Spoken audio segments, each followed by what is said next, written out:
नमस्कार, स्वराज एक्सप्रेस की खास पेशकश जनता मांगे जवाब में आपका स्वागत है। आपके साथ मैं हूं स्मित पाठी। जम्मू कश्मीर विधानसभा चुनाव में पहले फेज की वोटिंग खत्म हो चुकी है।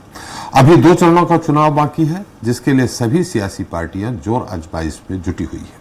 वहीं इस चुनाव में अब पाकिस्तान की एंट्री से राजनीतिक घमासान भी तेज हो गया है। पाकिस्तान ने आर्टिकल 370 पर बयानबाजी कर भारत के आंतरिक मामले में टांग अड़ाने की कोशिश की है। दरअसल पाकिस्तान के डिफेंस मिनिस्टर ख्वाजा आसिफ ने अपने एक बयान में कहा कि जम्मू कश्मीर में अनुच्छेद 370 को लेकर जो रुख कांग्रेस और नेशनल कॉन्फ्रेंस का है, वही रुख पाकिस्तान का भी है। पाकिस्तान से यह बयानबाजी ऐसे समय में सामने आई जब जम्मू कश्मीर में 10 साल बाद विधानसभा चुनाव हो रहे हैं। लिहाजा पाकिस्तान के रक्षा मंत्री के इस बयान के बाद नेशनल कॉन्फ्रेंस और कांग्रेस दोनों ही पार्टियां बीजेपी के निशाने पर आ गई है। गृह मंत्री अमित शाह ने विपक्ष पर निशाना साधते हुए कहा कि पाकिस्तान के रक्षा मंत्री के बयान ने एक बार फिर कांग्रेस और नेशनल कॉन्फ्रेंस को बेनकाब कर दिया है। कांग्रेस, नेशनल कॉन्फ्रेंस और पाकिस्तान के इरादे और एजेंडे एक ही है। दोनों जम्मू कश्मीर में पाकिस्तान की कठपुतली के रूप में काम कर रहे हैं। उधर पीएम मोदी ने भी विपक्ष पर हमला बोलते हुए कहा कि दुनिया की कोई ताकत जम्मू कश्मीर में आर्टिकल 370 की वापसी नहीं करा सकती है।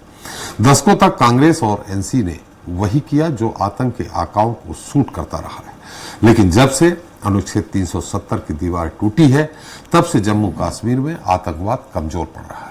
हालांकि नेशनल कॉन्फ्रेंस के नेता उमर अब्दुल्ला ने यह कहते हुए सबगोई पेश करने की कोशिश की कि पाकिस्तान अपने गिरेबान में झांके, उसे हमारे मामले में दखलंदाजी करने की कोई जरूरत नहीं। लेकिन कांग्रेस इस मुद्दे पर कुछ भी कहने से बचती नजर आ रही है। ऐसे में आज चर्चा इसी मुद्दे पर कश्मीर का ना पाक कनेक्शन।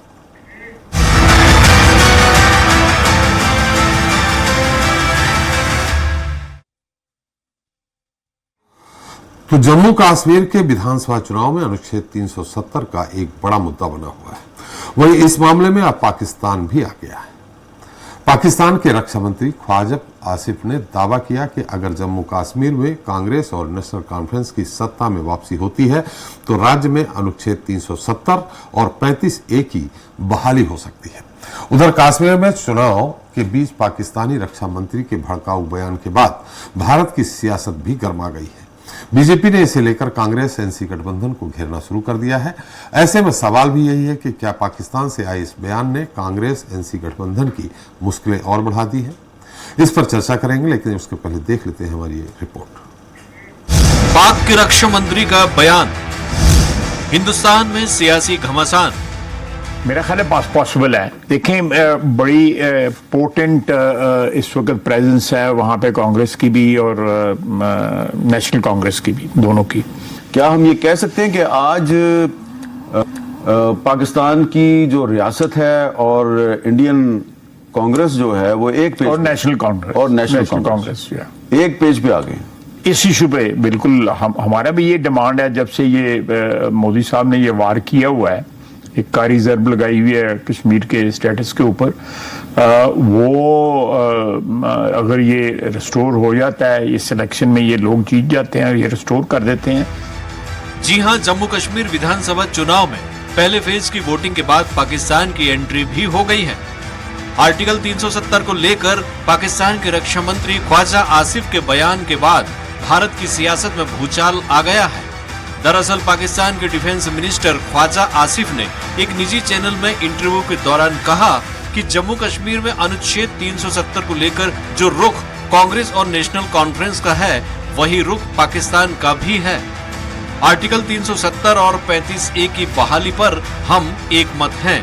वहीं ख्वाजा आसिफ के इस बयान के बाद देश में सियासी शोले धधक उठे हैं। बीजेपी, कांग्रेस और नेशनल कॉन्फ्रेंस पर हमलावर हो गई है। बीजेपी ने पाक के रक्षा मंत्री के बयान पर विपक्ष को घेरते हुए कहा कि कांग्रेस, नेशनल कॉन्फ्रेंस और पाकिस्तान के इरादे और एजेंडा एक ही हैं। ख्वाजा के बयान से साफ हो गया है कि राहुल गांधी और फारूक अब्दुल्ला पाकिस्तान की भाषा बोलते हैं और उसके इशारे पर ही नाच रहे हैं। कांग्रेस, नेशनल कॉन्फ्रेंस की पोल खुद पाकिस्तान ने खोल दी है। यानी कांग्रेस, नेशनल कॉन्फ्रेंस यहां पर पाकिस्तान का एजेंडा लागू करना चाहते हैं। दूसरी तरफ अपने बचाव में उतरी नेशनल कॉन्फ्रेंस का कहना है कि पाकिस्तान अपना घर संभाले, हम अपना संभाल लेंगे, जबकि कांग्रेस ने इस मामले में चुप्पी साध रखी है। पाकिस्तान का हिस्सा है ही नहीं, वो अपना मुल्क संभाले ना, हमें अपना संभालने दीजिए। उनका ना हमारे इलेक्शनों में दखल देना या हमारी इलेक्शन पे टिप्पणी करना, मुझे नहीं लगता ये मुनासिब बात है। वो अपनी जमहूरियत को बचाएं, हम अपनी जमहूरियत में हिस्सा ले रहे हैं। बहरहाल धारा 370 को लेकर पाकिस्तान का यह बयान ऐसे समय में सामने आया है जब जम्मू कश्मीर में 10 साल बाद विधानसभा चुनाव हो रहे हैं, जहां पहली बार कांग्रेस और नेशनल कॉन्फ्रेंस एक साथ मिलकर चुनाव लड़ रही है। एक तरफ जम्मू कश्मीर में अनुच्छेद 370 और 35A की बहाली को लेकर कांग्रेस इस बार साइलेंट मोड में है, उसने अपने चुनावी घोषणा पत्र में भी इस बात का जिक्र तक नहीं किया है, तो दूसरी तरफ उसकी सहयोगी पार्टी नेशनल कॉन्फ्रेंस आर्टिकल 370 और 35A की बहाली के लिए जोर शोर से आवाज उठा रही है। हालांकि कांग्रेस ने जम्मू कश्मीर का पूर्ण राज्य का दर्जा बहाल करने का वादा जरूर किया है। ऐसे में सवाल यह भी है कि क्या चुनावी माहौल में धारा 370 को लेकर सरहद पार से आए इस नापाक बयान ने कांग्रेस और नेशनल कॉन्फ्रेंस की मुश्किलें और बढ़ा दी हैं? और क्या भाजपा के हाथों अब कांग्रेस के खिलाफ एक बड़ा हथियार हाथ लग गया है? मयंक शुक्ला, स्वराज एक्सप्रेस, भोपाल। तो इस मुद्दे पर चर्चा करने के लिए हमारे साथ मौजूद हैं खास मेहमान हैं। अनिल गोयल जी हैं, बीजेपी प्रवक्ता हैं, दिल्ली से हैं। अजय गंगवानी जी कांग्रेस प्रवक्ता रायपुर से हैं। शेख नसीर साहब हैं, पीडीपी नेता कश्मीर से। अहमद अयाज राजनीतिक विश्लेषक हैं, कश्मीर से ही हैं। एग्जीक्यूटिव एडिटर अजय त्रिपाठी हमारे साथ हैं। आप सभी का हमारे इस खास कार्यक्रम में बहुत बहुत स्वागत है। अयाज साहब, मेरी आवाज आ रही है आपको? अयाज साहब, मेरी आवाज आ रही है आपको? आपकी तो आ रही है। जी जी जी मेरी जी। ये जो इस समय जो अभी जो ख्वाजा साहब ने रक्षा मंत्री पाकिस्तान के जो बयान दिया है, जिसको लेकर के भारतीय जनता पार्टी ने इसको एक मुद्दा बना लिया है। हालांकि उमर अब्दुल्ला जी ने कहा है कि पाकिस्तान अपना जब मुल्क देखे, हम अपना मुल्क देख रहे हैं। उन्होंने एक तरह से खंडन भी किया है। कांग्रेस इसमें चुप है, अभी बच रही है कुछ कहने से। इसका आगे आने वाले 24 सीटों पे वोटिंग हो गई है, जो 25 तारीख को 26 सीटों पे वोटिंग होनी है, उसका क्या असर पड़ेगा? इससे भारतीय जनता पार्टी को नुकसान होना है या फायदा होना है, या नेशनल कॉन्फ्रेंस और कांग्रेस के गठबंधन को नुकसान होना है? अयाज साहब, ऐसे में कोई नुकसान होने का नहीं दिख रहा है, क्योंकि आपको जानना पड़ेगा कि 370 आया कैसे। 370 एक बायलैटरल एक नेगोशिएटिंग सेटलमेंट है बिटवीन जम्मू एंड कश्मीर। जो पहले जम्मू कश्मीर की रियासत थी उस वक्त, और इंडियन गवर्नमेंट के साथ, यूनियन गवर्नमेंट के साथ एक बायलैटरल वो नेगोशिएटेड सेटलमेंट है। तो वो ये दो पार्टीज के दरमियान उस टाइम नेगोशिएटेड सेटलमेंट होके एक इम्प्लीकेशन, इसकी एप्लीकेशन होगी 1949 में, 1949 में जी। तो इसमें पाकिस्तान का कोई लेना देना है नहीं। अब ये होता है, अगर हम ये कहेंगे कि भाई राहुल गांधी या नेशनल कॉन्फ्रेंस या कोई और जो जम्मू कश्मीर की कोई रीजनल पार्टी इस चीज को ना बताए, मुझे लगता है कि वो गलत बात होगी, क्योंकि हम यहाँ हिंदुस्तान में रहकर अपने मामले टेकअप कर सकते हैं, अपनी बात कह सकते हैं, अपनी डिमांड कर सकते हैं, जो भी हमको जायज लगेगी जी। अब अगर इसका कोई फायदा उठाने की कोशिश करेगा या इसमें मुदाखलत करने की कोशिश करेगा, चाहे वो पाकिस्तान हो, अमेरिका हो, चाइना हो या दूसरा तीसरा या जो भी कोई है, तो मुझे लगता है कि उसको इसके साथ जोड़ना नहीं चाहिए। कि उसके लिए राहुल गांधी को या जम्मू कश्मीर के पॉलिटिकल पार्टीज को या और किसी पॉलिटिकल पार्टी को इसके लिए जिम्मेदार नहीं ठहराना चाहिए। हाँ, एक डिमांड है, 370 का इशू है, पॉलिटिकल पार्टीज के साथ है, पास है, ये बड़ा अहम मुद्दा है जम्मू कश्मीर के लिए। अब वो देखने की बात है, वो आगे रेस्टोर होगा नहीं होगा, एक लंबा चौड़ा मसला है ये। लेकिन ये कहना कि कोई अगर यहाँ डिमांड करे, चाहे उसमें राहुल गांधी हो, अपोजिशन का हो, कि भाई वो डिमांड करने से शायद ये पाकिस्तान के साथ कनेक्टेड है, या ऐसे हम कहेंगे सियासी तो उसको उसके साथ जोड़ने की कोशिश करेंगे, क्योंकि उन्होंने भी इस 370 की बात की है। मुझे लगता है कि वो इतना ज्यादा वसी सोच नहीं है। हाँ, कोई करने की कोशिश करे वह बाहर से, लेकिन उससे यहाँ कोई असर नहीं पड़ने वाला है। ना पाकिस्तान में इसकी मुदाखलत है, इसलिए मुदाखलत नहीं है कि उस वक्त जो 1949 में ये सेटलमेंट हो गया है, ये जम्मू कश्मीर और इंडिया यूनियन गवर्नमेंट के साथ सेटलमेंट है। तो पाकिस्तान का तो इसमें कोई इंटरफेरेंस है ही नहीं, ना उससे कोई फर्क पड़ेगा। अदरवाइज भी मुझे नहीं लगता कि पाकिस्तान के कोई भी बात करने से भी कोई चेंज होने वाला है। जहां तक आज के इलेक्शन पर इस बात का ताल्लुक है, इस पर असर पड़ने का ताल्लुक है, कोई फर्क नहीं पड़ने वाला है। Nothing at all, minimum percentage भी इसमें फर्क पड़ने वाला नहीं है, क्योंकि लोगों ने अपना मन बनाया है कि क्या करना है, कैसे करना है। अभी अगर यहाँ का भी कोई और भी, कल को राहुल गांधी जी आ रहे हैं कश्मीर में, श्रीनगर में, उससे भी कोई फर्क नहीं पड़ने वाला है। कोई और आएगा, उससे मुझे नहीं लगता कोई चेंज होने वाली नहीं है, क्योंकि अब हमको पता है कि यहाँ का सियासी माहौल जो है, कश्मीर का सियासी माहौल जम्मू कश्मीर का, वो अब वाज़ेह है। उसमें कोई जो भी अभी सोच है उसमें कोई फर्क पड़ने वाला नहीं है, ना कोई होने वाला। जी चलिए, हम आपके पास आते हैं। निश्चित तौर पे शेख नसीर साहब हम आपके पास आ रहे हैं, चूंकि बात यहाँ नेशनल कॉन्फ्रेंस और कांग्रेस के गठबंधन की है, इसलिए एक बार कांग्रेस से भी बात कर लेते हैं। हमारे साथ गंगवानी साहब हैं। गंगवानी साहब, मेरी आवाज आ रही है आपको? और आ रही है तो एक तरफ उमर अब्दुल्ला जी ने कहा है कि पाकिस्तान अपनी देखे, हमारे देश में उसको कोई हक नहीं है किसी तरह की बात करने का। उनने तो कह दिया, लेकिन कांग्रेस की तरफ से कोई अधिकृत बयान नहीं आया है इस मुद्दे को लेकर। और क्या नेशनल कॉन्फ्रेंस के चुनावी घोषणा पत्र में है कि हम 370 यानी 35A की बहाली कराएंगे, लेकिन आप इस मामले में चुप हैं। तो क्या अगर दोनों की सरकार आती है, हालांकि बहाली करना न करना केंद्र सरकार का है, लेकिन वहां के विधानसभा से प्रस्ताव अगर भेजा जाता है तो इसमें कांग्रेस की सहमति रहेगी क्या? गंगवानी साहब। त्रिपाठी जी, देखिए त्रिपाठी जी, बहुत संवेदनशील विषय पे आपने डिबेट रखी। मेरा निवेदन है कि थोड़ा समय देंगे। देखिए सबसे महत्वपूर्ण है कि भारतीय जनता पार्टी, कई बार प्रधानमंत्री जी, गृह मंत्री के गंगवानी जी आपके पास, लेकिन जो मैंने सवाल किया है सिर्फ मुद्दा उस पर लेंगे, चूंकि गोयल साहब भी इंतजार कर रहे हैं, हम उनसे उत्तर ले लेंगे। हमारे साथ श्रीनगर से ही पीडीपी के नेता शेख नसीर साहब भी बैठे हैं, उनसे भी बात कर लेंगे। उसके बाद आऊंगा तो मैं आपको पर्याप्त समय दूंगा। इस बार सिर्फ मुद्दे पर बात कर लें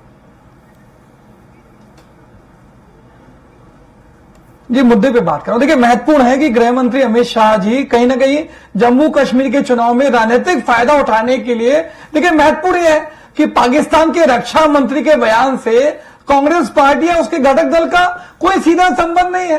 ये सिर्फ और सिर्फ राजनीतिक फायदा उठाने के लिए पाकिस्तान के रक्षा मंत्री के बयान को कांग्रेस पार्टी और नेशनल कॉन्फ्रेंस से जोड़ने का प्रयास है, जो किसी प्रकार से न्यायोचित नहीं है। देखिए ये कहीं ना कहीं त्रिपाठी जी भारतीय जनता पार्टी का चरित्र है। लोकसभा चुनाव में हमने देखा, कभी प्रभु श्री राम के नाम पे, कभी हिंदुत्व के नाम पे, कभी धर्म के नाम पे, कभी गाय और गोबर के नाम पे, सिर्फ और सिर्फ वोटों के ध्रुवीकरण के लिए भारतीय जनता पार्टी हिंदू को एटीएम के रूप में यूज करती है। देखिए महत्वपूर्ण उदाहरण मैं दे देता हूं। मैंने सवाल किया गंगवानी साहब, क्या 35A की बात करती है, 35A हटाने की बात करते, 35A 370 जो मोदी जी ने कहा है जम्मू में कल, 370 की बहाली में का जो प्रस्ताव आएगा उसमें आपका समर्थन रहेगा क्या? चुनाव पूर्व गठबंधन है आपका। देखिए त्रिपाठी जी, उनका अपना, देखिए हर चुनाव के जो गठबंधन होते हैं, मैं एक छोटा उदाहरण त्रिपाठी जी बहुत महत्वपूर्ण दे देता हूं। लोकसभा चुनाव में भारतीय जनता पार्टी लगातार आरक्षण का विरोध करती रही, जबकि आंध्र प्रदेश में टीडीपी तेलुगु देशम पार्टी ने अपने घोषणा पत्र में मुस्लिम आरक्षण की बात की थी। तो ये दोनों घोषणा पत्र अलग अलग थे। क्या मोदी सरकार, केंद्रीय गृह मंत्री अमित शाह टीडीपी के घोषणा पत्र के साथ थे? देखिए महत्वपूर्ण बात यह कि आरक्षण का कब विरोध किया भाजपा ने? गठबंधन होते हैं, लेकिन हर गठबंधन दल का एक अपना घोषणा पत्र होता है। आरक्षण का कब विरोध? देखिए लगातार राहुल गांधी ने जिसकी जितनी आबादी उसको उतना आरक्षण जी। देखिए आरएसएस के प्रमुख नेता मनमोहन वैद्य ने लगातार विरोध किया। मोहन भागवत ने बिहार चुनाव के समय स्पष्ट रूप से कहा कि आरक्षण की समीक्षा करके समाप्त करने का समय आ गया। लगातार इन्होंने 400 सीट जीतने का दावा करके आरक्षण का विरोध करते रहे। इनके लगातार नेताओं का बयान आते रहा त्रिपाठी जी। तो महत्वपूर्ण ये है किसी भी नेता का बयान नहीं आया। आरक्षण का किसी समर्थन आज करता है। 2016-17 में मोहन भागवत जी ने जो बयान दिया था उसको लेकर के आप बात कर रहे हैं। उन्होंने सीधे आरक्षण का विरोध नहीं किया था, समीक्षा करने की बात जी। उसके बाद इनके जो प्रवक्ता है जी, मैं एक चीज और कर देता हूं त्रिपाठी जी, मनमोहन वैद्य, आरएसएस के प्रवक्ता मनमोहन वैद्य के बयान आया था कि भैया अब आरक्षण की समीक्षा करके इसको समाप्त करने का समय आ गया है, और लगातार इनके बयानबाजी आती रही है। देखिए महत्वपूर्ण मैं चर्चा करना चाह रहा हूं एक बहुत महत्वपूर्ण विषय। गोयल साहब मैं आपके पास आ जाऊंगा, उनकी बात आ जाए। गोयल साहब आप ही के पास आऊंगा, उनकी बात आ जाने दीजिए। आप नोट कर लीजिए, गोयल साहब नोट कर लीजिए, हम आपके पास पर्याप्त समय देंगे। जी गंगवानी जी। त्रिपाठी जी एक महत्वपूर्ण आंकड़ा देना चाह रहा हूं। मोदी सरकार को 100 दिन हो चुके हैं, आज वहां राष्ट्रपति शासन है, पूरी जिम्मेदारी केंद्र सरकार की है। 100 दिन के अंदर 26 आतंकी हमले, 21 शहीद जवान, 29 जवान घायल होते हैं, 15 नागरिकों की मौत होती है, 47 नागरिक घायल होते हैं। आंकड़े ये सारे आंकड़े 100 दिन आ चुके हैं। ये लगातार दावे करते रहे। नहीं, ये अभी लेटेस्ट आंकड़े हैं। पहले जो आंकड़े आए थे वो 2016 से 19 के लिए। नहीं, अभी कल के ही हमारे डिस्कशन में ये आंकड़े बता चुके हैं आपके कांग्रेस के प्रतिनिधि, जो मोदी सरकार के 100 दिन पूरे हुए। कल के डिस्कशन में आपके कांग्रेस के प्रतिनिधि त्रिपाठी जी ये दूसरे आंकड़े, कल जो उन्होंने आंकड़े दिए थे त्रिपाठी जी उन्होंने आंकड़े क्या दिए थे कि 2016 से 2019 में 458 घटनाएं, 2019 से 2022 में 627 घटनाएं। मैं बात कर रहा हूं 100 दिन की। 100 दिन में 26 आतंकी हमले हुए, 21 जवान शहीद हुए, 29 जवान घायल हुए, 15 नागरिकों की मौत हुई, 47 नागरिक घायल हुए। तो भैया आप जो बड़े बड़े दावे करते रहे कि धारा 370 हटाएंगे, लगातार कश्मीरी पंडितों की हत्या जारी है। ये पहले कहते रहे क्योंकि धारा 370 लागू है इसलिए टारगेट किलिंग हो रही है। तो अगर ये धारा हटने के बाद भी लगातार कश्मीरी पंडित टारगेट में है, उनकी सुरक्षा का कोई इंतजाम नहीं हो रहा है, तो सिर्फ और सिर्फ त्रिपाठी जी चुनावी फायदा लेने के लिए ये 370 हटाएंगे। दूसरा महत्वपूर्ण त्रिपाठी जी, मैंने सवाल आपसे किया, क्या आप पक्ष में हैं बहाल करने के? आप उसका उत्तर नहीं दे रहे। पक्ष में हैं क्या बहाल करने के? आप उसका उत्तर नहीं दे रहे।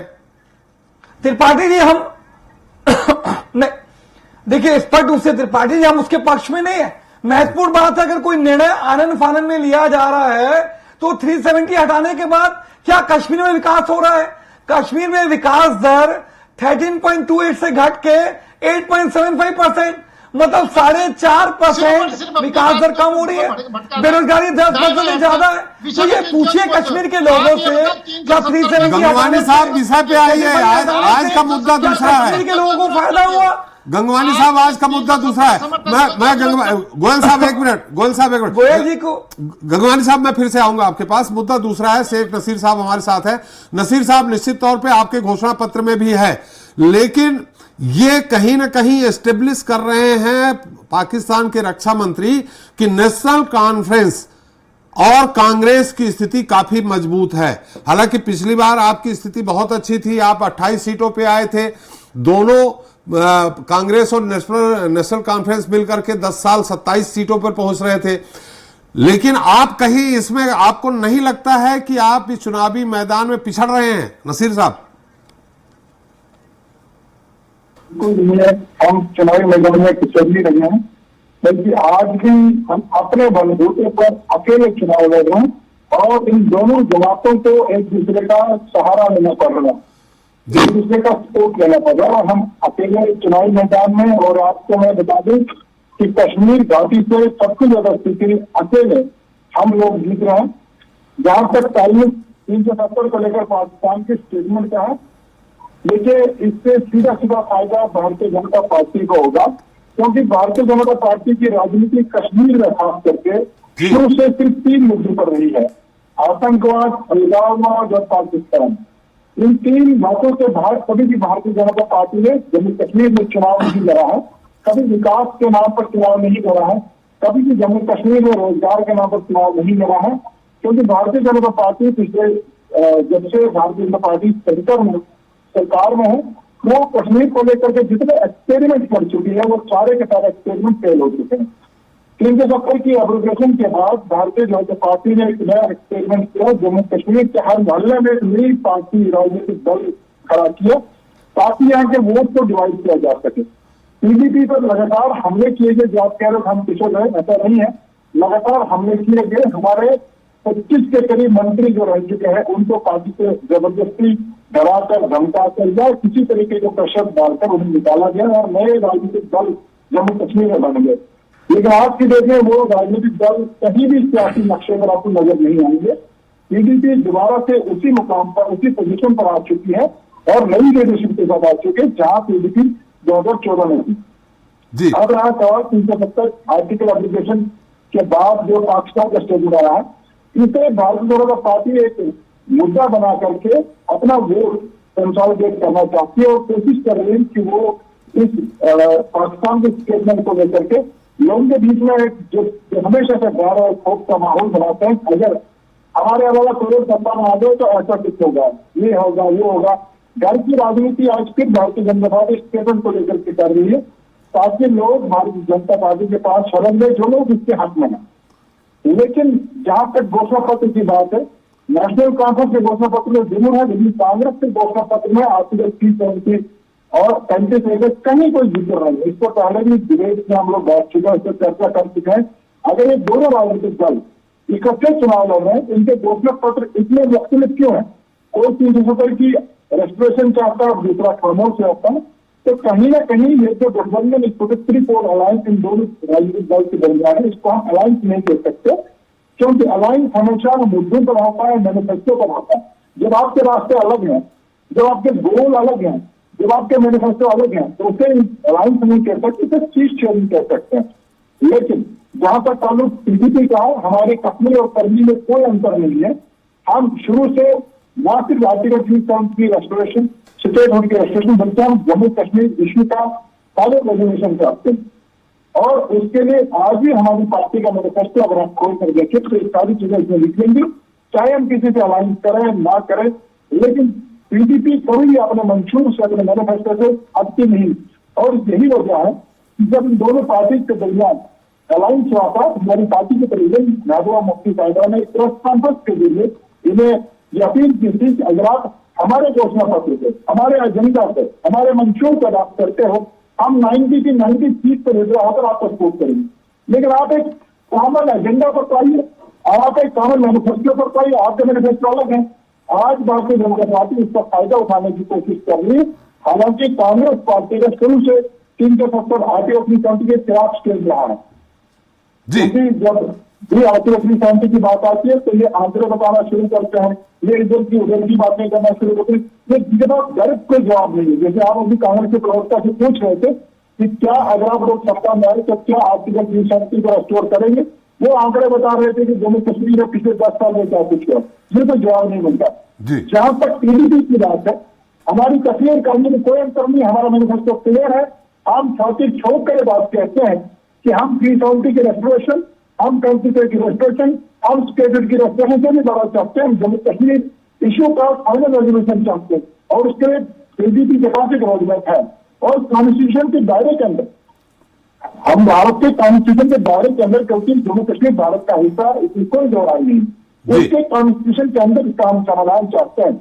और हम बार बार ये बात कहते हैं 370 जो है हमें पाकिस्तान में नहीं दिया था, हमें नेपाल या बांग्लादेश में नहीं दिया था। 370 आर्टिकल हमें अपने देश में, भारत में दिया था, भारत के संविधान में दिया था।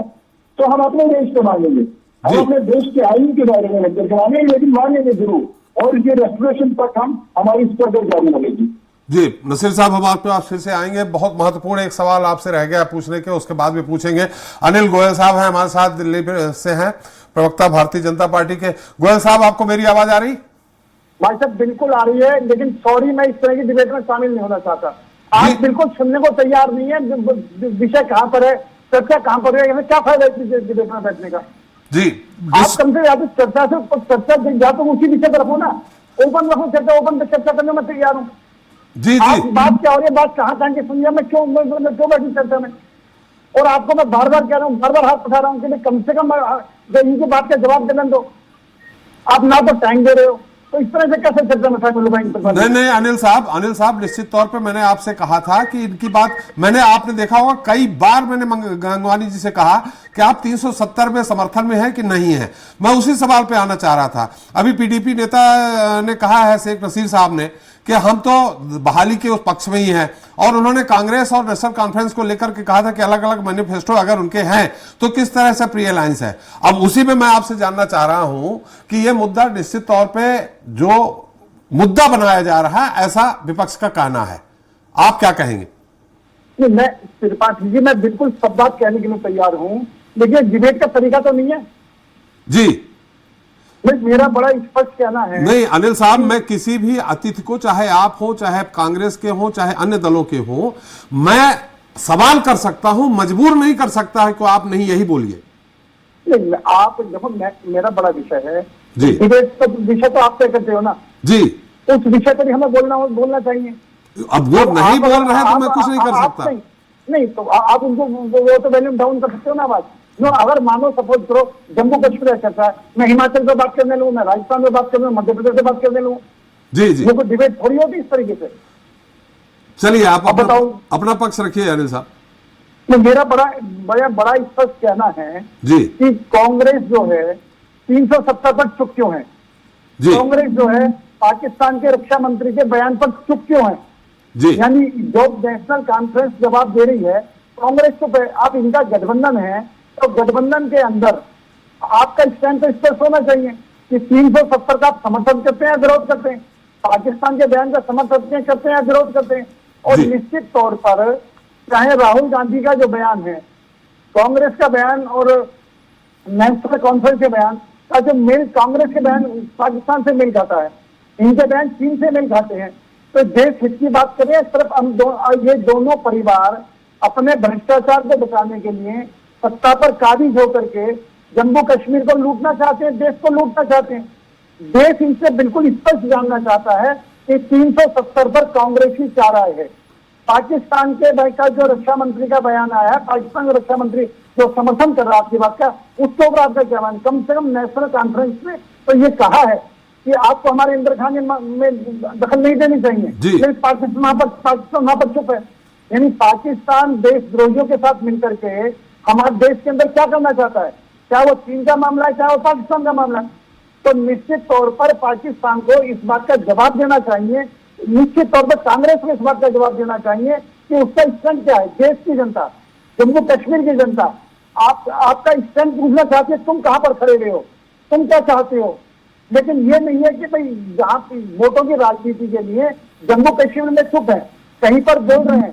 आप सिर्फ वोटों की खेती करेंगे, देश के भविष्य के बारे में सोचेंगे, देश के हित के बारे में सोचेंगे, राष्ट्र के हित के बारे में सोचेंगे, या सिर्फ और सिर्फ हमें वोट चाहिए, हमें सत्ता चाहिए और सत्ता का सुख भोगना है, जम्मू कश्मीर को लूटना है और देश को लूटना है, इस पर बात करेंगे। अनिल जी अहमद अयाज जी हैं राजनीतिक विश्लेषक कश्मीर से, उन्होंने भी कहा हम अभी इस बयान को लेकर के निश्चित तौर पे कश्मीर के चुनाव में क्या फर्क पड़ेगा, मूलतः ये हमारा मुद्दा है।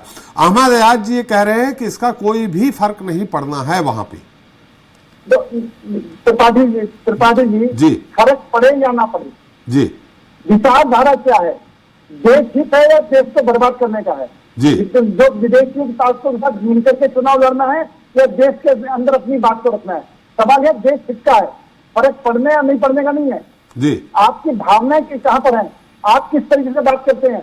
आप सेना की सर्जिकल स्ट्राइक पर क्वेश्चन उठाते हैं, आप सेना की एयर स्ट्राइक पर प्रश्न उठाते हैं, आप सेना की कार्रवाई पर प्रश्न उठाते हैं, आप सेना का मनोबल तोड़ना चाहते हैं, आप देश की संस्थाओं का मनोबल तोड़ना चाहते हैं, आप विदेशियों के से हाथ मिला करके देश का भविष्य खराब करना चाहते हैं, देश को बर्बाद करना चाहते हैं। इस पर देश की जनता जरूर आपसे राय पूछेगी कि भी आपका क्या आकलन है, आप क्या चाहते हैं। अगर मैं वोटर हूं, वोटर होने के नाते, जब मैं वोटर हूं, वोटर होने के नाते मेरा फर्ज है ना कि मैं कम से कम जिसको वोट देने के लिए जा रहा हूं उसके बारे में अपनी राय स्पष्ट करूं। बिल्कुल अनिल साहब, राय स्पष्ट करनी चाहिए, लेकिन उन्होंने ये बात भी, गंगवानी जी आंकड़े जो बता रहे थे, उनका कहना धारा 370 की बहाली के बाद 100 दिन को लेकर वो बोल रहे हैं कि कितनी आतंकवादी घटनाएं हुई, कितने जवान शहीद हुए, कितने सामान्य लोग मारे गए, ये आंकड़ा भी दे रहे थे। तो धारा 370 अगर आपने 35 से समाप्त की है तो इसका जवाब भी तो सरकार ही देगी ना। बिल्कुल त्रिपाठी जी, सरकार ही देगी, बिल्कुल हम देंगे। लेकिन मैं ये पूछना चाहता हूँ कि पहले सेना पर कितना पथराव होता था जी। पहले दिल्ली तक भी कांग्रेस के राज में था कि सूटकेस को हाथ में लगाओ बम हो सकता है जी, टाइम रेडियो को हाथ में लगाओ बम हो सकता है, खिलौने हाथ में लगाओ बम हो सकता है। आतंकवाद दिल्ली तक आ गया था। आज आतंकवाद अंतिम सांसें गिन रहा है जम्मू कश्मीर के अंदर। आप ये अपने आकलन की तरफ देखेंगे, आपके टाइम में आतंकवाद किस कदर पर था। आपके टाइम में हमेशा हिंदू मुस्लिम झगड़े होते थे, कर्फ्यू लगते थे, मार्चल्ला लगते थे। हिंदू मुस्लिम, आप हिंदू मुस्लिम की बात मत करिए, अभी सिर्फ कश्मीर और जम्मू की बात करें। सर मैं आतंकवाद नहीं, मुद्दा आप भी भटक रहे हैं अनिल साहब, आतंकवाद पर नहीं है मुद्दा, आज दूसरा है। सर ये जो कह रहे हैं, इन्होंने कही कि मारे गए लोग, किसने मारे? आतंकवादियों ने जी। और आतंक में उन्हीं बात, वो आतंकवाद इनके टाइम में दिल्ली तक आ गया था। जब दिल्ली तक आतंकवाद आ गया तो क्या उनके मुंह में दही जमा हुआ था? तो ये एक शब्द बोल नहीं सकते।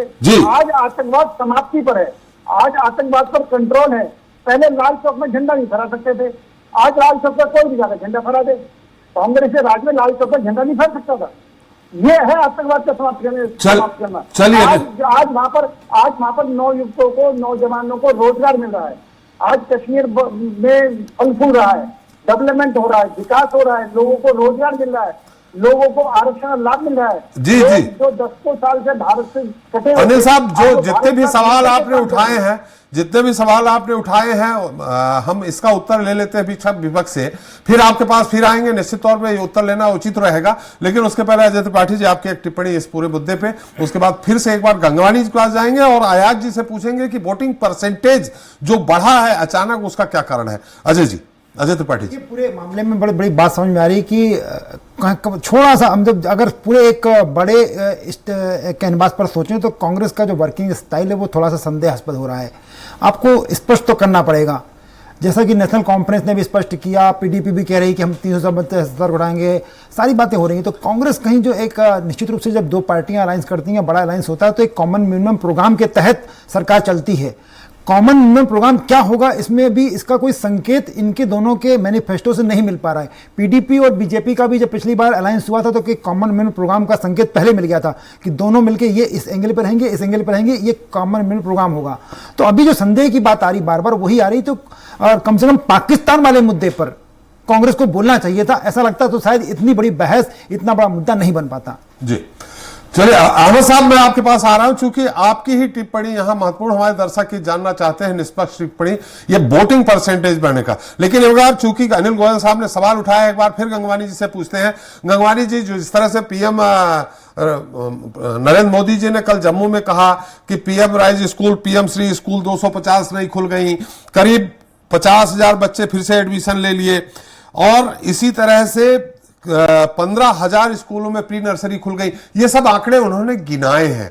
आतंकवाद के आंकड़े ठीक है, आपने गिनाए हैं, अलग बात है, लेकिन यहां सबसे बड़ा मुद्दा ये आ रहा है कि आप अपनी स्थिति स्पष्ट करिए प्री मैच्योर अलायंस में। देखिए त्रिपाठी जी, थोड़ा सा समय दीजिएगा। देखिए बहुत, मैं बिंदुवार जवाब देता हूं। सबसे पहले अनिल गोयल जी इस बात को स्पष्ट करें कि भारतीय जनता पार्टी ये कहती रही कि जम्मू कश्मीर में लगातार आतंकवादी घटनाएं हो रही हैं, कश्मीरी पंडित को टारगेट किलिंग की जा रही है, हम धारा 370 हटाएंगे, 35 हटाएंगे तो आतंकवादी घटनाएं कम होगी, कश्मीरी पंडितों को फायदा होगा, वहां इन्वेस्टमेंट बढ़ेंगे। मैं महत्वपूर्ण देना चाह रहा हूं, अभी गोयल जी कह रहे थे कि युवाओं को रोजगार मिल रहा है। पहले पढ़ ले, जम्मू कश्मीर का बेरोजगारी दर त्रिपाठी 10% है, जो देश के औसत से 4% ज्यादा। मतलब बाकी जगह से जम्मू कश्मीर में रोजगार कम मिल रहा है, वहां बेरोजगारी दर ज्यादा है। तो क्या इसको जम्मू कश्मीर का विकास मानते हैं? पहली बात, शुद्ध विकास दर जो पहले 13.28% थी, जो 4.5% घट के 8.75% हो गई, तो क्या धारा 370 हटाने से जम्मू कश्मीर के लोगों का विकास हो गया? दूसरी बात, तीसरी महत्वपूर्ण बात, जो आतंकवाद की विरोध की बात कर रहे हैं, पाकिस्तान के रक्षा मंत्री के बयान से कांग्रेस का क्या तालमेल, क्यों जोड़ने का प्रयास किया जा रहा है, क्यों राजनीतिक फायदा उठाने का प्रयास किया जा रहा है। मैं 4 महत्वपूर्ण उदाहरण देना चाह रहा हूं Tripathi ji. BJP IT cell का ध्रुव सक्सेना आईएसआई के लिए मुखबिरी करता है। अरे वो भोपाल की 5 साल पहले की घटना कहां गंगवानी जी, साथ मंच साझा करते हैं। 5 साल पुरानी घटना को लेके आप कहां की बात कर रहे हैं? 5 साल ध्रुव सक्सेना को कोर्ट ने क्या किया क्या नहीं किया, आईटी सेल से हटा दिया, वो बात अलग है जी। त्रिपाठी जी महत्वपूर्ण बात यह है कि आप इस बात को उचित मानते हैं कि पाकिस्तान के रक्षा मंत्री के बयान को क्यों कांग्रेस पार्टी से जोड़ा जा रहा है, मुझे बता दीजिए। चलिए, दूसरी महत्वपूर्ण बात यह है कि किसी का समर्थन विरोध की बात है कि उससे जनता को फायदा मिले। मुझे अनिल गोयल जी बता दीजिए, क्या कश्मीर की आम जनता को 370 हटाने से कोई फायदा हुआ, 35 हटाने से फायदा हुआ? देखिए, एक महत्वपूर्ण बात कहना चाह रहा हूं। चैंबर ऑफ कॉमर्स के अध्यक्ष जो जम्मू कश्मीर के हैं, वो स्पष्ट रूप से कह रहे हैं कि वहां कोई इन्वेस्टमेंट नहीं बढ़ रहा है, व्यापार में कोई वृद्धि नहीं हो रही है। तो आखिर किस बात का फायदा, बता दीजिए। सिर्फ और सिर्फ राजनीतिक फायदा लेने के लिए आप धारा 370 हटा रहे हैं। दूसरी महत्वपूर्ण बात, देश के इतिहास में पहली बार किसी राज्य का डिमोशन करके उसको केंद्र शासित प्रदेश बना दिया गया। क्या ये कश्मीर का विकास मानते हैं? ये गंगवानी जी कहा है, प्रधानमंत्री ने कल के भाषण में फिर से कहा है कि पूर्ण राज्य देने का, पूर्ण राज्य का दर्जा देने के लिए प्रतिबद्ध है, उन्होंने कहा फिर से कल। चलिए गंगवानी साहब, बहुत सारे आरोप लगाए हैं, अनिल जी बोलना चाह रहे हैं। देने के लिए कहा ना जी, वर्तमान में तो डिमोशन कर दिया ना आपने जी। मैं बोल रहा हूं जम्मू कश्मीर राज्य को क्या केंद्र शासित प्रदेश में बदलना, क्या जम्मू कश्मीर का विकास है, बता दीजिए। चलिए गंगवानी साहब 1 मिनट सुन लीजिए। अजय जी, आप अनिल जी बहुत थोड़ा संक्षेप में बोलिएगा। अनिल जी संक्षेप में, अयाज साहब इंतजार कर रहे हैं। अनिल जी संक्षेप में। मैं बिल्कुल बोल रहा हूँ, मैं जहाँ राज्य को केंद्र शासित प्रदेश बनाया गया। गंगवानी साहब सुन लीजिए, गंगवानी साहब सुन लीजिए, भैया सुन लें जी। मुझे एक बात बताओ, जहां दंगे होते हैं वहां रोजगार मिलता है, जहां मंचन होती है वहां रोजगार मिलता है? आप सरकारी आंकड़ों में फंसे हुए हैं। आप वहां के जो लोकल लोग हैं उनको पर्यटन बढ़ा है, पर्यटन बढ़कर के उनको रोजगार मिल रहा है, उस रोजगार मिलने से वो खुशहाल हैं। आप इसके चैंबर ऑफ कॉमर्स के अध्यक्ष की बात सुन लीजिए। आप एक्चुअल बात, जो व्यापारी समूह के अध्यक्ष है वो क्या है? जी, आप एक्चुअल बात हो रहे, आप एक्चुअल बात, व्यापार भी बढ़ा है वहां पर, व्यापार भी बढ़ा है, कारोबार भी बढ़ा है, लोगों को रोजगार भी वहां पर मिला है। इस इन कागज दिखाने से कुछ नहीं होता। आप जमीन में जमीन में सच्चाई से बात करें। कॉमर्स के अध्यक्ष कह रहे हैं इन्वेस्टमेंट नहीं बढ़ा है, भैया बेरोजगारी कौन क्या कह रहा है? हकीकत में आओ, हकीकत के अंदर। और दूसरी बात, आप एक बात बताएं, अगर वहां अमन जब शांति नहीं होती तो इतनी जबरदस्त बंपर वोटिंग नहीं होती।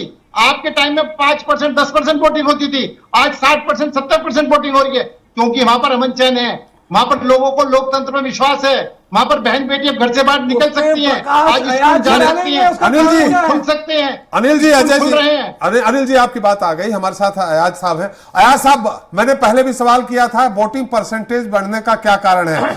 सत्ता पक्ष यानी अनिल गोयल जी दावा कर रहे हैं कि अमन चैन है, इसलिए। अयाज साहब, वो वोटिंग परसेंटेज 2014 में भी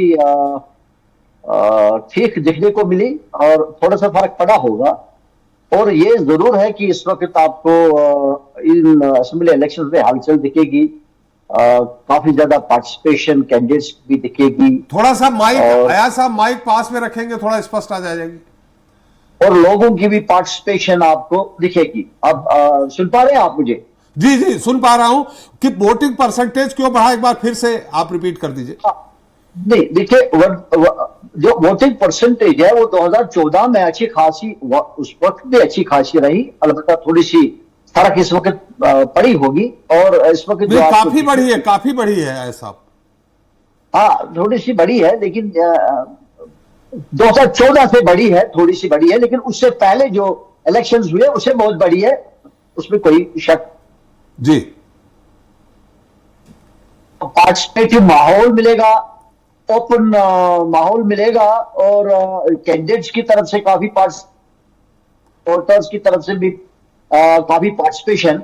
और यहां तक कि लोकल पॉलिटिकल पार्टीज के अलावा, कांग्रेस और बीजेपी के अलावा, आपको जम्मू कश्मीर के बाहर से भी कुछ पॉलिटिकल पार्टीज का पार्टिसिपेशन आपको इस टाइम मिलेगा। जी, और उसका एक वजह यह है कि पहले तो ये 10 साल के बाद इलेक्शन हो रहे हैं और इस दौरान काफी वोटर्स आ गए, तो 10 साल के बाद इलेक्शन होना ये भी एक बहुत बड़ी बात है कि लोग जोश में है कि भाई 10 साल के बाद इलेक्शन हो रहे हैं और बहुत से वोटर्स भी रजिस्टर हो गए।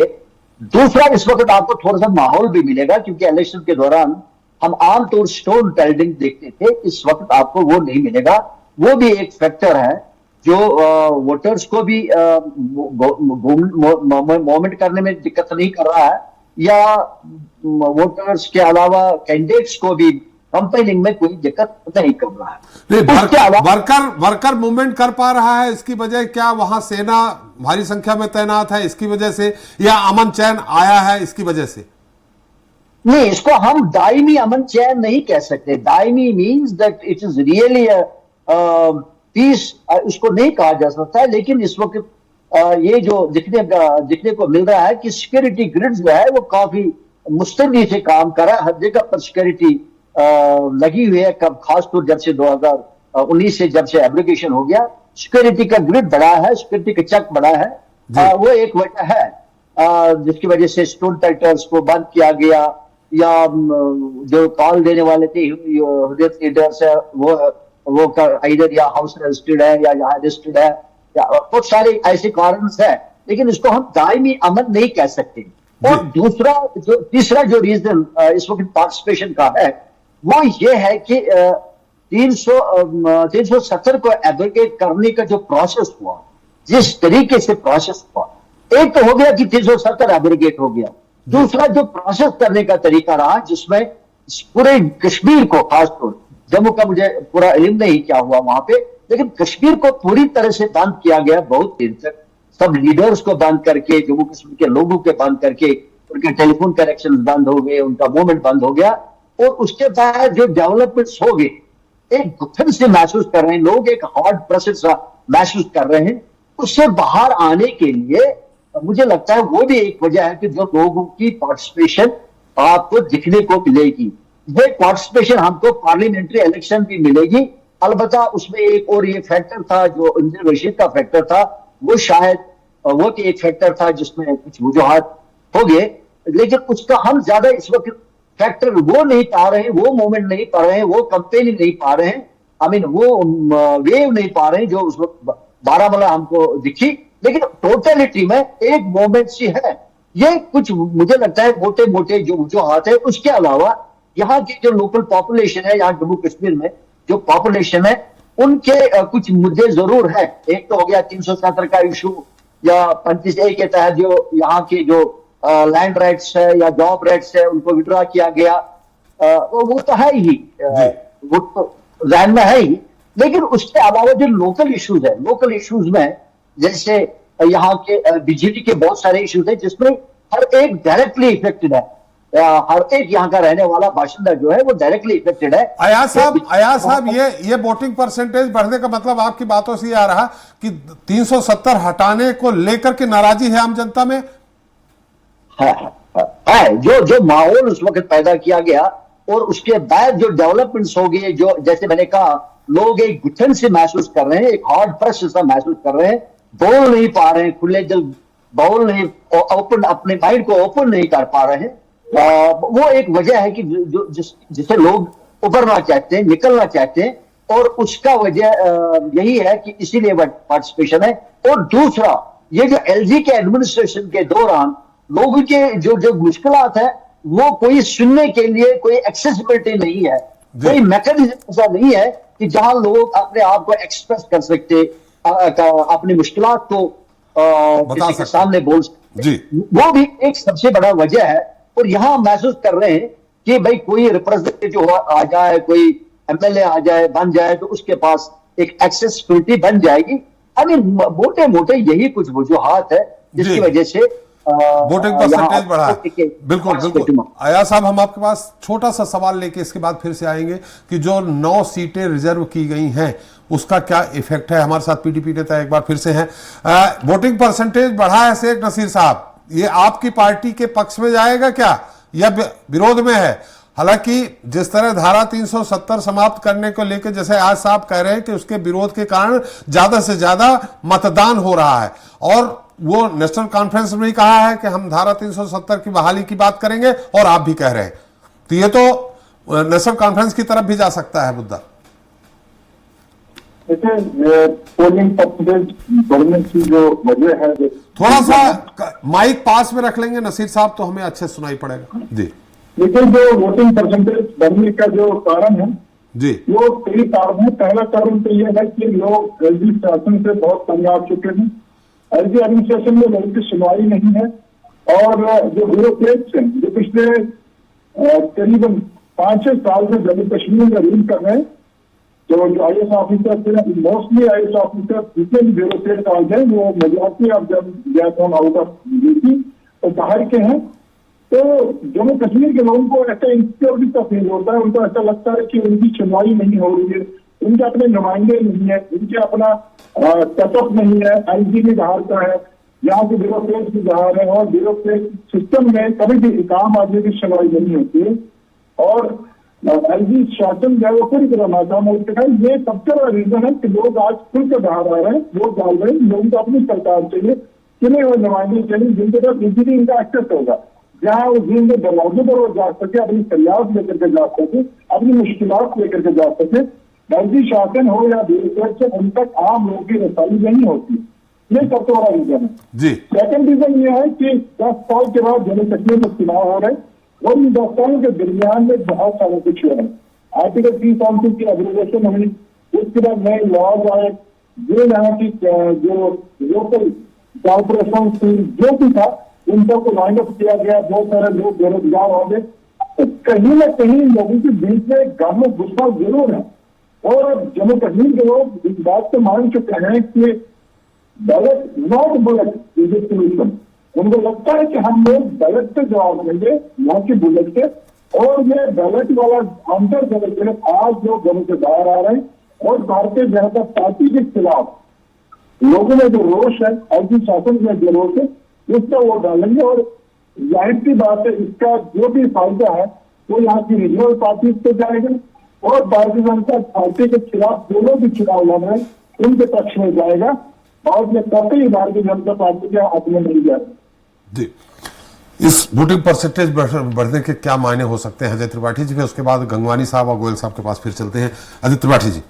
नहीं, देखिए, वोटिंग परसेंट मानने का सब जो मेन कारण तो वही है कि 10 साल बाद चुनाव, लोगों में कहीं ना कहीं उत्साह तो है, क्योंकि जम्मू कश्मीर भी इस देश का हिस्सा है, लोकतांत्रिक डेमोक्रेटिक सिस्टम में उनका भरोसा है, और वोट डालने का मौका, तो उस पर वोटिंग परसेंट बढ़ने का सबसे बड़ा कारण तो वही। दूसरी जो बात बार बार कही जा रही है तय है कि LG सिस्टम जहां भी होता है वहां लोगों को थोड़ी सी दिक्कत तो होती है कि जब एक चुनी हुई सरकार होती है कहीं भी किसी पार्टी की हो, तो लोगों के पास बहुत सारे एक्सेस होते हैं, बहुत सारे CM के पहचान के लोग होते हैं, बहुत सारे लोग कैबिनेट मिनिस्टर्स को जानते हैं, बहुत सारे स्टेट मिनिस्टर्स होते हैं उनसे। अब लेकिन LG फील्ड वर्कर होते हैं बहुत सारे LG। अच्छा, फिर वो सिस्टम होता है पूरा कि उनको प्रभारी मंत्री होते हैं, जिला प्रभारी मंत्री होते हैं, बहुत सारे विभागों के मंत्री होते हैं। LG सिस्टम में दिक्कत आती है कि आदमी को सिंगल पॉइंट पे काम करना पड़ता है, ब्यूरोक्रेटिक पूरे व्यवस्था को उलझा देती है। तो मुझे लग रहा है कि अभी अपन 370 पे हो रहा है कि नहीं हो रहा है, ये आजाद साहब या नसीर साहब बेहतर बता पा रहे हैं, लेकिन ये तय है कि जो उत्साह LG सिस्टम से लोग खुद से चुनी हुई सरकार वहां आ जाए, मुझे लग रहा है इसलिए वोटिंग सिस्टम ज्यादा बड़ा हुआ है। गंगवानी साहब, जैसा कि हमारे आजाद साहब ने कहा, ठीक है वो PDP नेता हैं, उनसे आपका गठबंधन नहीं हुआ, हालांकि आपने सरकार चलाई है उनके साथ मिलकर के, इसके पहले भारतीय जनता पार्टी ने चलाई है। गंगवानी साहब, 370 के विरोध में वोटिंग परसेंटेज बढ़ा है, अब इन परिस्थितियों में तो बता दीजिए कि 370 के समर्थन में है आप, ये विरोध में? गंगवानी साहब।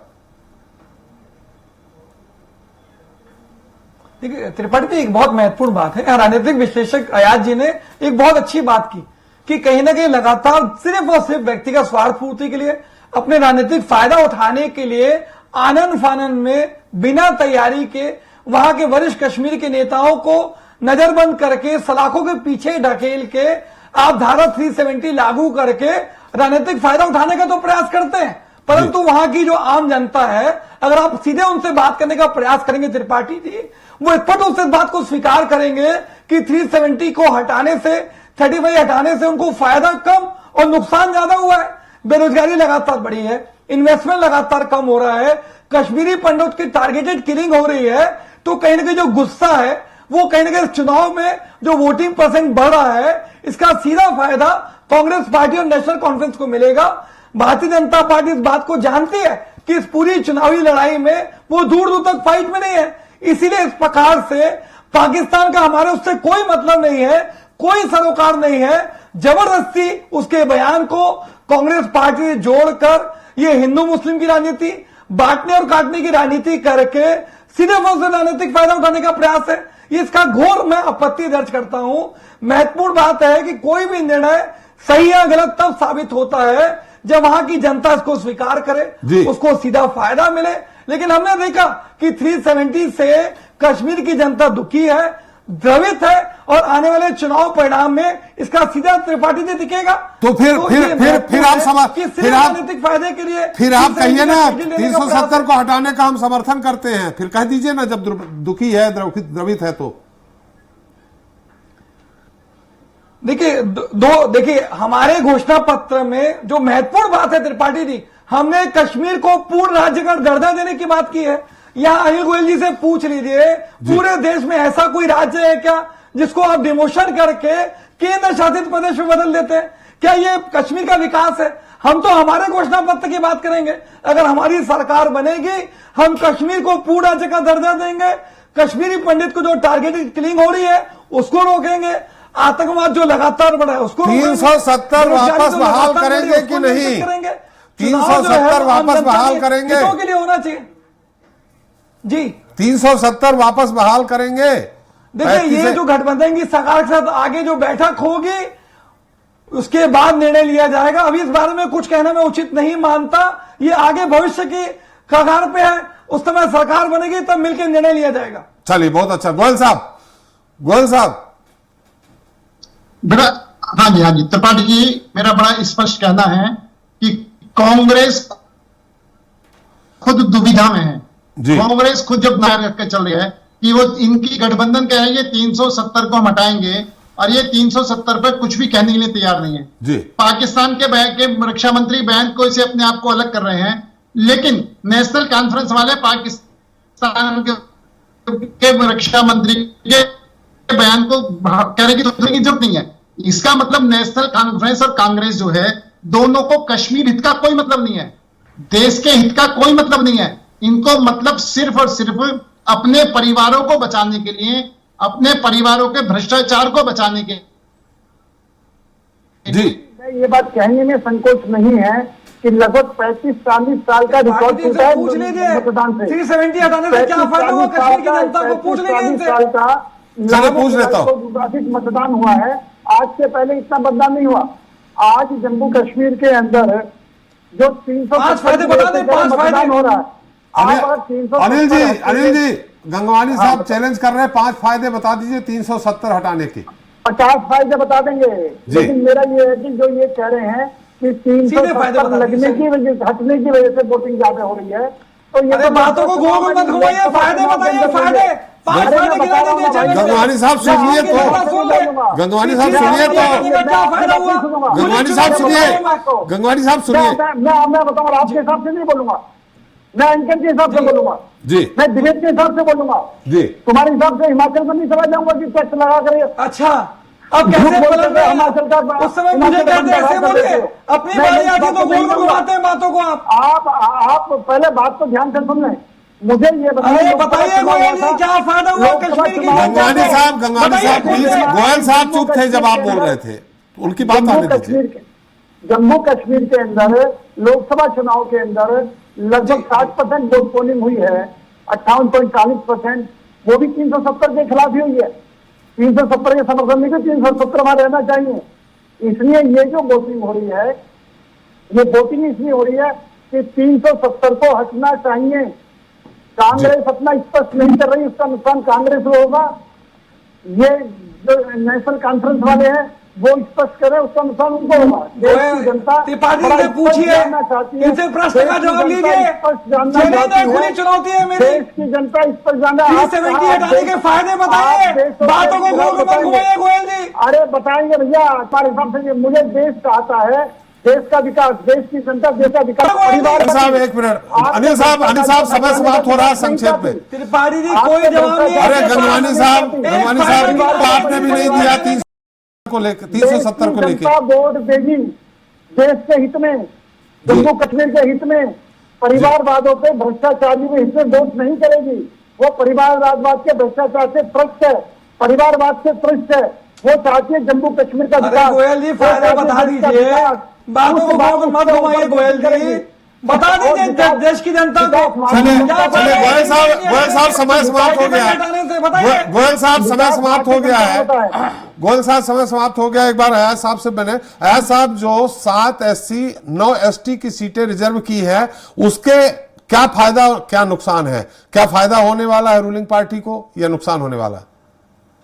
उससे पहले थोड़ा सा मैं एक ऐड करूंगा, एक क्लैरिफिकेशन करूंगा। 370 को लेकर जो इतना बड़ा बहस चल रहा है, आम जो यहाँ मानना है आम लोगों का, उससे डायरेक्टली कोई ज्यादा उनका फायदा आम इंसान को नहीं है, लेकिन पॉलिटिकल पार्टीज के पास ये स्पेशल स्टेटस की हैसियत से कुछ हाथ में उनका हैंडल था, लेकिन आम इंसान इसे उसको कोई परेशानी नहीं है। लेकिन आम इंसान को परेशानी ये है कि 370 को एब्रोगेट करके उसके साथ 25A को एब्रोगेट किया गया, और दूसरा जिस प्रोसेस के साथ, जिस तरीके के साथ उसको किया, लोगों को अपने आप को एक एम्पावर सी लगा कि जैसे हमको एम्पावर किया गया, बंद करके सारा करके या हमारे से छीन के गया, ऐसा मानना है यहाँ लोगों का। जहां तक आपकी रिजर्वेशन का जो आपने 9-6 का कहा ताल्लुक है, जहां आपका ये 1-2 चीजों का फायदा रूलिंग पार्टी को हो सकता था, जो उन्होंने रिजर्वेशन के लिहाज से 370 में जो माइग्रेशन है, जो लोग हैं, जो महाजरीन है, उनको जो स्टेटस मिला, उनको जो फायदा मिला, वो एक रूलिंग पार्टी को फायदा हो सकता है। अब प्रैक्टिकली बुझाए वो क्या अख्तियार करेंगे, प्रैक्टिकली कौन सा रूट अख्तियार करेंगे, लेकिन उनको फायदा मिलने का इम्कान है। और जो 9 सीट्स जो रिजर्वेशन है, ऑब्वियसली उनका फायदा भी रूलिंग को हो सकता है। लेकिन अब ये देखना है कि उसका सचमुच प्रैक्टिकली जो ग्राउंड पर जो दिखेगा कि हाँ कुछ फायदा हुआ, वो देखने की बात है। लेकिन होने के कभी इम्कान है, अच्छे इम्कान है रूलिंग पार्टी को उसका फायदा हो सकता है। चलिए हमारा समय भी समाप्त हो गया। बहुत बहुत धन्यवाद अनिल जी आपका, गंगवानी साहब आपका, नसीर साहब आपका, और अहमद अयाज जी आपका, और त्रिपाठी जी आपका हमारे साथ चर्चा में शरीक होने के लिए और अपना अमूल्य समय देने के लिए। तो आज हमने चर्चा की आर्टिकल 370 को लेकर पाकिस्तान के रक्षा मंत्री के बयान से देश में बचे सियासी घमासान की। दरअसल जम्मू कश्मीर में पहले चरण की 24 सीटों पर वोटिंग हो चुकी है। अब 25 सितंबर को दूसरे चरण की 26 सीटों पर मतदान होना है। ऐसे में दूसरे फेज के चुनाव से पहले पाकिस्तान से आए इस बयान ने बीजेपी को कांग्रेस नेशनल कॉन्फ्रेंस गठबंधन के खिलाफ बड़ा मुद्दा दे दिया है, जिसका जम्मू की कुछ सीटों के साथ ही कश्मीर की ज्यादातर सीटों पर प्रभाव पड़ सकता है। यही वजह है कि बीजेपी पूरी ताकत के साथ इस मुद्दे को बुलाने में जुट गई है। वहीं दूसरी तरफ नेशनल कॉन्फ्रेंस डैमेज कंट्रोल की कवायद में लगी हुई है। लेकिन आज इतना ही। नमस्कार।